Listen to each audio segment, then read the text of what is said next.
مولانا اصل یہ ہے کہ ہم یہ سمجھتے ہیں مسجد ہمارا مدرسہ بھی ہے، ہمارے تزکیے کی جگہ بھی ہے، عبادات کی جگہ بھی ہے، حتیٰ کہ نکاح جیسی اہم عبادت کی جگہ بھی مسجد ہے۔ 5 وقت کی نماز مسجد میں مردوں کو چاہیے کہ باجماعت ادا فرمائیں، خواتین یہ تکلیف نہ کریں، خواتین گھروں میں نماز پڑھیں۔ جس طرح مرد کا مسجد میں آ کے 1 رکعت پر 27 کا اجر ہے،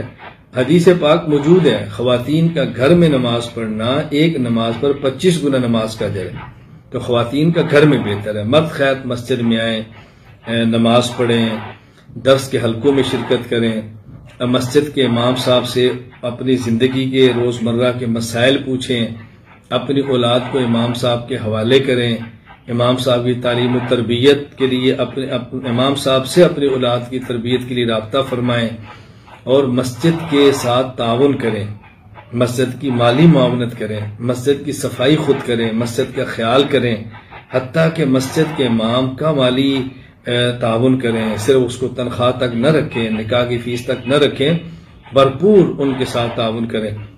اور اپنے نکاح کا مسجد میں اہتمام فرمائیں۔ رسول اکرم صلی اللہ علیہ وسلم نے خود ارشاد فرمائے اعلنوا النکاح، نکاح کا اعلان کرو،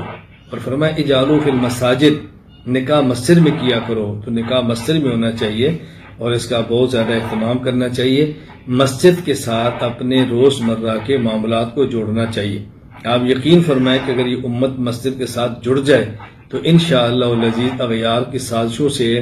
محفوظ ہو جائے گی۔ بس مسجد کے ساتھ بھی تعلق رکھیں، مسجد کے امام کے ساتھ بھی رکھیں، مسجد کے مؤذن کے ساتھ بھی رکھیں، مسجد کے خادم کے ساتھ بھی رکھیں۔ میں تو عذرائے جسے آپ کہہ لیں کہ مزاح یہ بات عرض کیا کرتا ہوں،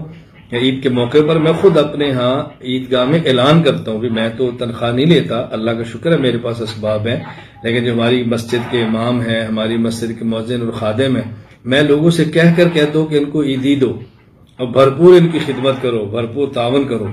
اسی طرح بھرپور تعاون کرنا چاہیے۔ میں تو بلکہ مزاح میں کہتا ہوں کہ ہمارا نکاح ہوتا ہے، جب نکاح پڑھ لیا جاتا ہے تو پھر ہمارے یہاں تو لوگ پوچھتے ہیں کہ جو امام صاحب کو کیا دینا ہے، تو ہم کہتے ہیں بھی کیا دینا ہے آپ بتاؤ، کہتے ہیں ہماری طرف تو 200 دیتے ہیں، آپ جتنا فرما دیں۔ میں نے کہا کیسی بات کرتے ہو، 200 دیتے ہیں، اللہ سے ڈرو، 10 لاکھ تم نے کیا برات پہ لگا دیا، 25-50 لاکھ جہیز پہ لگا دیا، اور اتنا پیسہ خرچ کیا، جب امام کی باری 200 دیتے ہیں، دل کھول کے امام کی خدمت کرو، اس نکاح مبارک اسی نے حلال کیا ہے، اس کو دل کھول کے۔ خیر میں یہ تو عذرائے مزاح عرض کر رہا ہوں، اصل یہ ہے کہ مسجد کے ساتھ مسلمان کا تعلق بہت گہرا اور قوی اور مضبوط جتنا ہوگا اتنا ہی انشاءاللہ اس کا ایمان محفوظ ہوگا۔